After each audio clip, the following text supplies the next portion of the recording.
ত্রয়োদশ জাতীয় নির্বাচন সামনে রেখে জামাতে ইসলামী সহ 11টি রাজনৈতিক দল নিয়ে গঠিত নতুন জোটের নাম চূড়ান্ত করা হয়েছে 11 দলীয় নির্বাচনী ঐক্য। বাংলাদেশ জামাতে ইসলামীর কেন্দ্রীয় সহকারী সেক্রেটারি জেনারেল এহসানুল মাহবুব জুবায়ের জানান, বৈঠকে সর্বসম্মতিক্রমে জোটের নাম নির্ধারণ করা হয়েছে এবং ঐক্যবদ্ধ বাংলাদেশ সহ কয়েকটি স্লোগান জোটের রাজনৈতিক কর্মসূচিতে অন্তর্ভুক্ত থাকবে। একই সঙ্গে ইসলামী আন্দোলন বাংলাদেশকে জোটে অন্তর্ভুক্ত রাখতে আলোচনা চালিয়ে যাওয়ার দায়িত্ব দেওয়া হয়েছে বাংলাদেশ খেলাফত মজলিসের আমির মাওলানা মামুনুল হককে।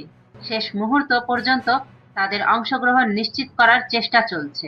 এর আগে বৃহস্পতিবার বেলা 11:30টার দিকে মগবাজারে জামাতে ইসলামীর কেন্দ্রীয় কার্যালয়ে জামাত সহ 10 দলের শীর্ষ নেতারা আসন সমঝোতা নিয়ে বৈঠকে বসেন। বৈঠকে মূলত কোন দল কতটি আসনে প্রার্থী দেবে সে বিষয়ে আলোচনা হয়।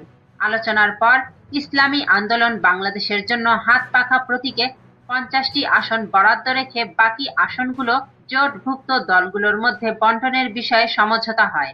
বৈঠক শেষে খেলাফত মজলিসের আমির মাওলানা মামুনুল হক বলেন, 10 দলের অংশগ্রহণে বৈঠক সম্পন্ন হয়েছে এবং ইসলামী আন্দোলনের সঙ্গেও যোগাযোগ রাখা হয়েছে। তিনি আশা প্রকাশ করেন, রাতের সংবাদ সম্মেলনে ইসলামী আন্দোলনকে সঙ্গে নিয়েই আসন ঘোষণা করা সম্ভব হবে।